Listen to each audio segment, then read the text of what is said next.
What's up, my friends, and welcome back to the Influence Exchange.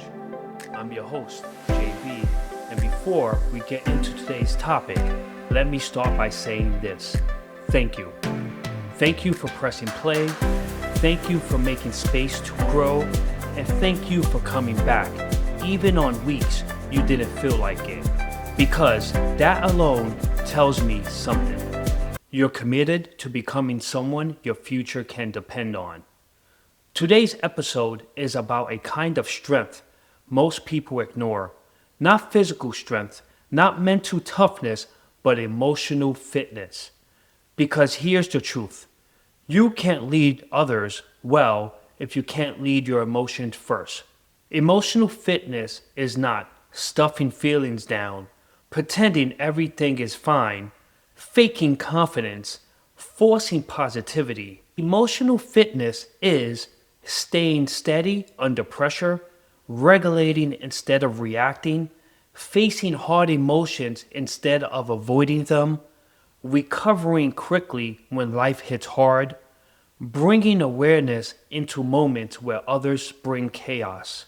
Most people want influence, but they never built a nervous system to handle it. So today, we are diving into 5 emotional fitness areas that will transform how you lead yourself and others. The topics are topic number 1, emotional conditioning, the reps you don't see. Topic number 2, emotional regulation, endurance, and recovery, the leadership trifecta. Topic number 3, where emotional fitness breaks down in real life. Topic number 4, the self-trust reset protocol. And last, topic number 5, the self-trust leadership challenge. This episode is not theory, it's not hype, it's not feel-good content. This is emotional training because the world doesn't need louder leaders, it needs emotionally fit ones. Now let's dive into topic number 1, emotional conditioning, the reps you don't see. Let's establish one truth before anything else. Your emotions are not obstacles, they're indicators. And emotional fitness isn't automatic, it's trained. When people think about influence, leadership, or personal growth, they often want the results of emotional fitness. By practice under pressure, clarity in chaos, calm in conflict, restraint when triggered, empathy when tired, but very few people want the emotional fitness that requires self-reflection, accountability, uncomfortable honesty, consistent emotional reps, sitting with feelings instead of escaping them. Most people chase confidence, leaders build emotional conditioning. Because here's the hidden truth. You don't raise to a level of your potential. You fall to the level of your emotional conditioning. If you can't hold your emotions when stress hits, success becomes temporary. If pressure breaks your patience, influence becomes accidental. If frustration becomes your default response, relationships becomes unpredictable. This is where emotional conditioning lives, not in big moments, but in repeated responses to small triggers. Every time you take a breath instead of snapping, pause instead of reacting, ask a question instead of assuming, listen instead of defeating, step forward instead of shutting down, you are training emotional endurance. Let me share something that shifted my entire approach to influence. There was a moment, not crisis, not a disaster, just a regular day at work. Phones were ringing, tickets were stacking up, deadlines were closing in, and everyone was stretched thin. Someone came to me frustrated, short, tense, clearly overwhelmed, and I felt it rising in me. The urge to defend myself, to match their tone to fire back. In my head, I was thinking, I'm doing everything I can. Why is this landing on me? I could feel my breathing change. I could feel my shoulders tightening. I could feel my tone sharpening before I even spoke. And in that split second, I caught myself. I took one breath, not a dramatic breath, just one breath. And instead of reacting emotionally, I responded intentionally. I hear ya. Let's slow down and solve this together. Nothing magical happened in that moment, but something shifted internally. Because later that day, someone said to me, when you stayed calm, it helped me calm down too. And that's when it landed. I wasn't just leading tasks, I was leading emotional temperature.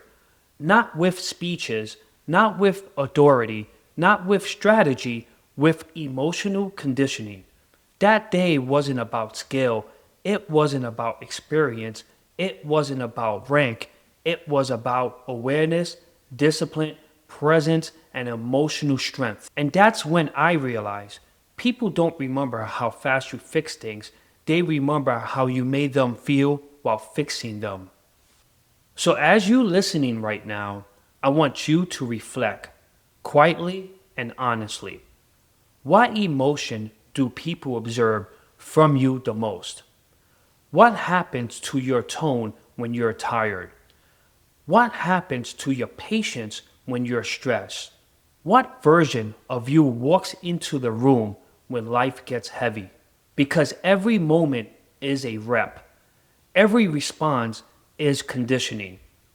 Every choice trans your emotional strength or weakens it.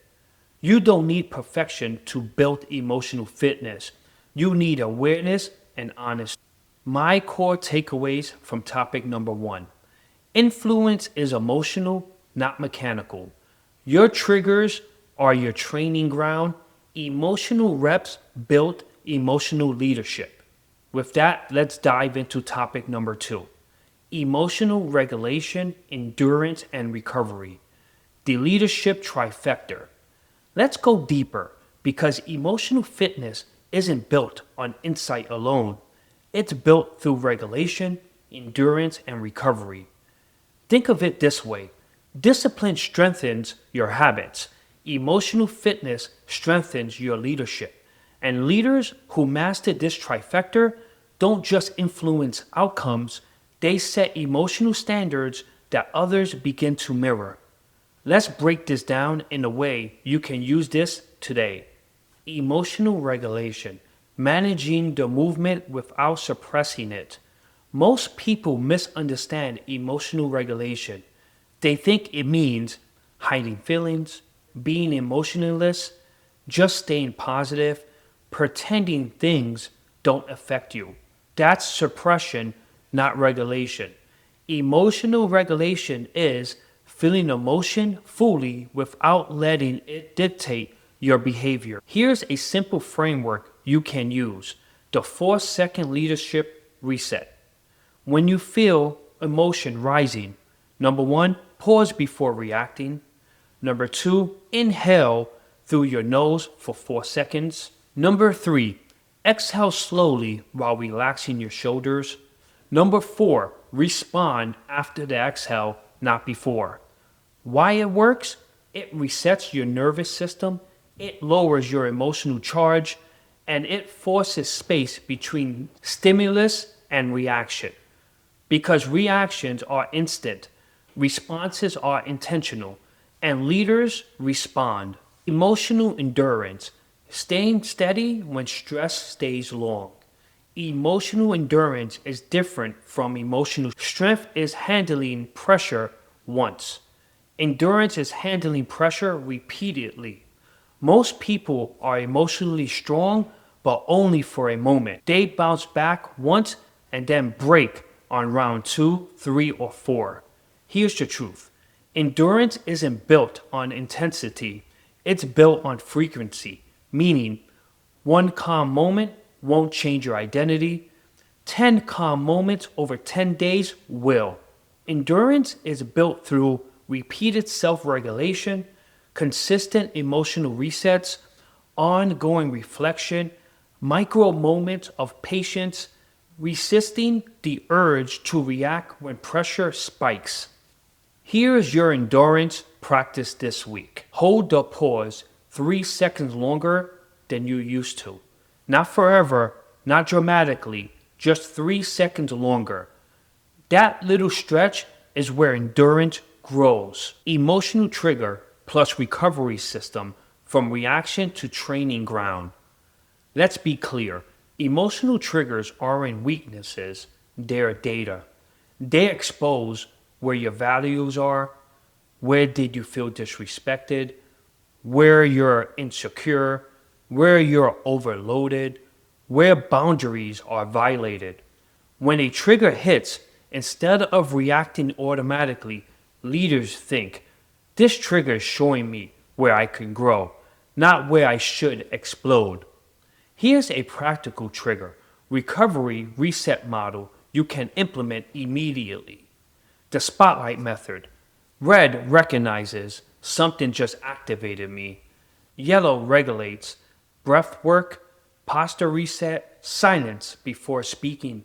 Green respond, speak with clarity, not emotional residue. Then comes recovery, which most people skip. Walk for 60 seconds. Write one sentence about what triggered you. Acknowledge what you felt without judgment. Decide how you want to show up next time. That's leadership because triggers aren't the problem, unprocessed triggers are. Let me ask you something real. Who pays the price when you react emotionally instead of responding intentionally? Your team, your partner, your kids, your leadership credibility, your own self-respect. And I say that with humanity because I've watched myself pay that price before. But here's the shift. Every trigger moment is a rep. Every calm response is conditioning. Every recovery builds emotional muscle. And over time, you don't just stay calm, you become calm. My key takeaways from topic number 2. Regulation gives you control in the moment. Endurance helps you stay consistent over time. Recovery converts emotional reactions into emotional conditioning, and triggers aren't setbacks, they're invitations to grow. We end topic 2 with reflection. Where do I lose emotional control most often? And what would it change if I responded instead of reacting? Sit with this week, not to shame yourself, but to build self-awareness without self-judgment. Now, let's jump into topic number 3, where emotional fitness breaks down in real life. Here's where emotional fitness becomes real, not in theory, not in quotes, but in the environment that tests you daily. Because emotional fitness doesn't collapse in obvious ways, it breaks quietly in repetition, in conversations, and in moments you try to brush off.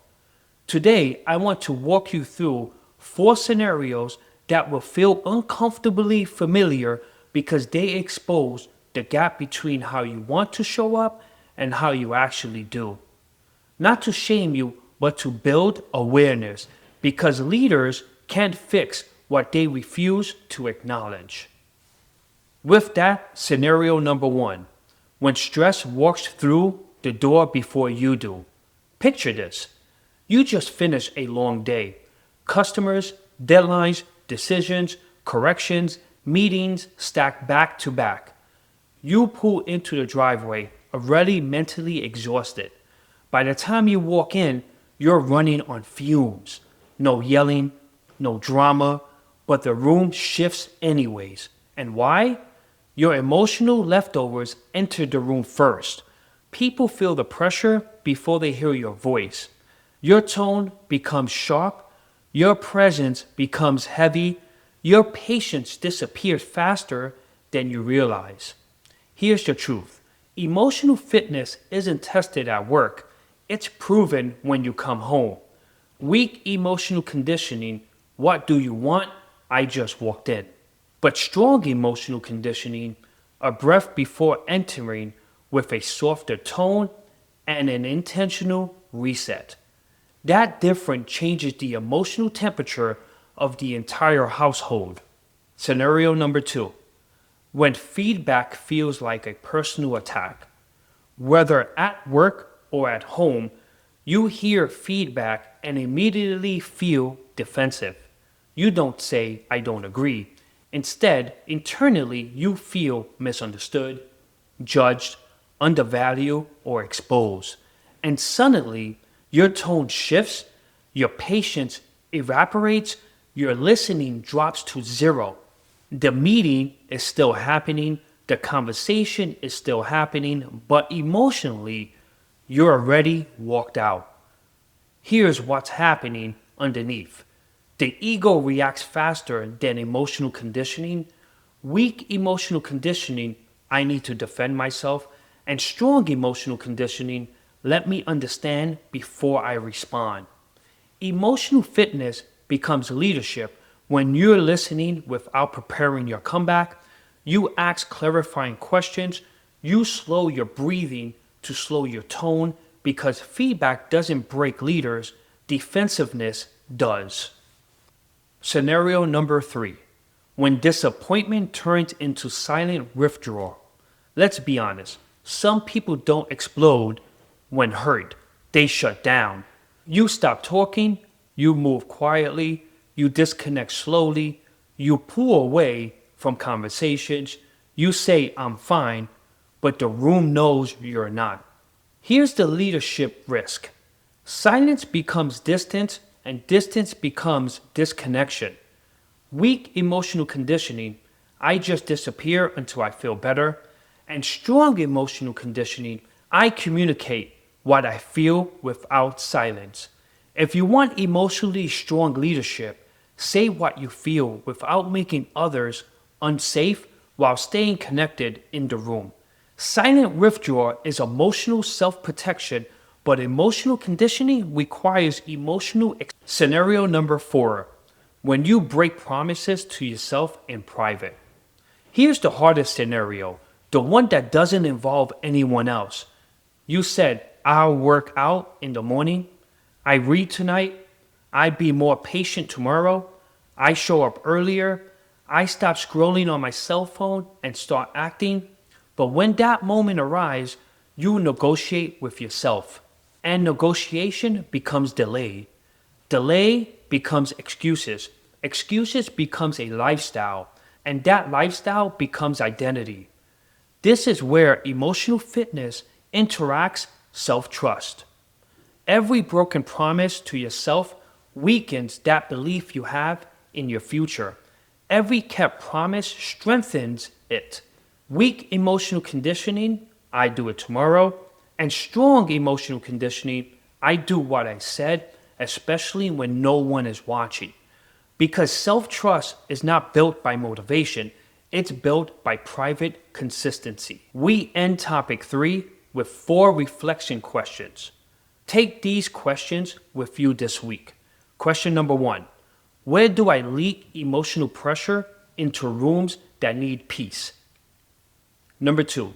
Do I listen to understand or to defend? Number 3. Am I withdrawing instead of communicating? And the last, question number 4. What private promise have I been breaking? And what would change if I stopped? Write them down. Sit with them. Don't rush past them. Awareness is step 1. Conditioning begins when you act on that awareness. Now we're jumping into topic number 4, the self-trust reset protocol. Now that we identified where emotional conditioning breaks down, we need to establish a repeatable protocol, a calibrated system that leaders can deploy when self-trust is compromised. Because rebuilding self-trust isn't emotional hype, it's operational discipline. This protocol is built on 4 executive level mechanisms: recognition, regulation, recommitment, and repetition. Think about this as your leadership reset sequence, the structure path back to reliability when internal doubt, inconsistency, or emotional weakness takes over. Protocol number 1, recognition. Call it what it is. Self-trust cannot improve where denial exists. Leaders don't hide from the truth, they name it. Recognition sounds like I broke a commitment to myself, I negotiated with my standards, I chose comfort over growth, I avoided a difficult conversation, performed publicly but slipped privately. This is not self criticism, it's self clarity, because you cannot repair what you refuse to acknowledge. The leadership application. Stand in front of the mirror and ask, where did I underperform relative to my own expectations, and what did that cost me? The reflection question is, what truth have I been avoiding that is holding back my growth? Protocol number 2, regulation, stabilizes before you strategize. Once awareness arrives, emotion spikes. Shame, frustration, disappointment, they all surface. Traditional self help tries to override emotion, and leaders regulate emotion. Because strategy executed under emotional flexibility is rarely sustainable. Your reset begins with one controlled breath before responding, a slow pace through the doorway, a softer tone before giving direction, 5 minutes of silence before pressing send, a structured walk instead of a reactive reply. Regulation is not weakness, it's leadership maturity. Your leadership application. Before I act, I regulate. Before I speak, I breathe. Before I decide, I stabilize. The reflection question is, what would improve immediately if I respond a half second slower and breathe a half inch deeper? Protocol number 3, recommitment. Shrink the promise, strengthen the identity. Self-trust isn't rebuilt with grand speeches, it's rebuilt with small completed commitments. Recommitment is the pivot from emotion to action. Not I fix everything next week. Instead, I finish this one promise today, because identity is shaped more by completion than ambition. Small wins rebuild internal credibility. One page read, one workout completed, one conversation finished without avoidance, one commitment kept, one boundary honored. Recommitment works because it's a signal to your future. I can rely on myself again. Let's move forward. Your leadership application. Choose one promise and deliver without delay or negotiation. The reflection question is, what is the one micro commitment I can execute today that proves I can trust myself again? Protocol number 4, repetition. Make reliability your identity. Here's the turning point. Self-trust doesn't return because you feel better. It returns because you show up again.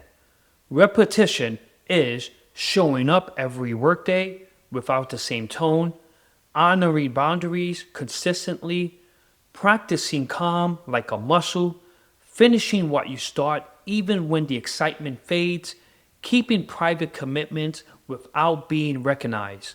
Repetition creates an internal message. I am the type of person who follows through. And once you believe that, discipline stops being effort and starts being identity. Your leadership application. Schedule the behavior, then execute without emotional negotiation. The leadership reflection question is, how many days in a row would it take for me to fully believe that I can rely on myself again? I want to give you the full protocol in one line. Name it, regulate, recommit small, repeat daily. That's the architect of self-trust. Not motivational, operational, scalable, executable. Because leaders don't rise to inspiration, they rise to structure. And now, let's dive into our last topic, topic number 5, the Self-Trust Leadership Challenge. Now that we've built the protocol, it's time to operate it. Because self-trust doesn't rebuild through reflection alone. It rebuilds through consistent execution that compounds. This is not a motivational sprint. This is a reliability cycle. 90 days, 4 measurable domains, 1 identity outcome. Let's break it down. The 90-day reliability cycle. The next 90 days are structured around 4 leadership pillars that directly reinforces self-trust. The first pillar, behavioral reliability, keep one personal promise daily. The second, emotional regulation, practice weekly emotional conditioning. The third, standard protection, enforce one boundary without negotiation. And the fourth pillar, courage deployment, do one uncomfortable action monthly. Each pillar rebuilds trust in a different dimension of your leadership identity. Pillar number 1, behavioral reliability daily. Your rebuild belief through demonstrated behavior, not intention. Choose one micro promise every day that is small enough to complete, yet meaningful enough to reinforce identity. Let me give you a few examples. Going for a 5-minute walk before work, writing 5 sentences nightly on something meaningful, read 1 chapter before scrolling on your cell phone, wake up without pressing the snooze button, evenings reset before bed to clear your mind. The daily rule is, if you commit, you complete. No rescheduling, no renegotiating. Because every delivered promise sends the message, I can trust myself again. Pillar number 2, emotional regulation weekly. A leader who cannot regulate emotion cannot sustain impact. Once per week, create a routine, a controlled session where you practice emotional regulation before the pressure shows up. Let me give you a few options. Silent walking without your cell phone, a cold shower to practice calm under stress, which is one of my favorites, breathing cycle before key decisions, controlled pause before conflict, intentional stillness after a draining day. The objective is you learn to stabilize first, lead second. Pillar number 3, standard protection weekly. Standards are meaningless unless enforced. Once a week, defend one boundary without apology. Defend a request that validates bandwidth. Communicate availability clearly. Enforce start and stop times. Say no without justification. Log off when the workday ends without guilt. Pillar number 4, courage deployment monthly. Confidence is earned through contagious action, not the other way around. Each month, execute one thoughtful act of courage. Make the call you've been avoiding. Start the project you keep delaying. Have the honest conversation. Submit the application. Ask for the opportunity. Tell the truth you've been holding. Why monthly? Because courage requires recovery, and recovery requires reflection. The hard truth. Most people fail this challenge for one reason. They negotiate with themselves more than they negotiate with the world. But leaders who rebuild self-trust do this instead. They execute first. Reflection before you begin the challenge. Answer these in your journal before day 1. What did my inconsistency cost me last year? Where did I stop believing my own word? Who benefits when I follow through? What becomes possible when I trust myself again? In 90 days, who do I need to be? These aren't prompts, they're direction. I want you to hear this clearly. Nothing in this challenge requires perfection, only completion. You don't rebuild self-trust by being flawless. You rebuilt it by being reliable. Show up when you said you would. Do what you said you do, in public and in private. Because people repeat consistency, but you respect yourself when you deliver. And once you trust yourself again, Everything else becomes negotiable except for your standards. Before we close out today, I want to make sure this episode doesn't just inspire you, it changes you. Because information without implementation is just entertainment. So this week, you're going to activate the work. Your 7-day self-trust sprint. One micro promise, daily, no negotiation, no justification, no rescheduling. Examples to make this undeniable. Wake up without pressing the snooze button. 10-minute walk every morning. Writing 5 sentences nightly. Phone stays off until after first promise is completed. And the rule is, if it's too big, shrink it. If it breaks it, reset automatically. No self-judgment, because this sprint isn't about perfection, it's about proof. Your accountability moment. At the end of each day, speak one sentence out loud. I kept my word today, or I broke my word, and I reset immediately. Why speak it? Because words become walls or windows.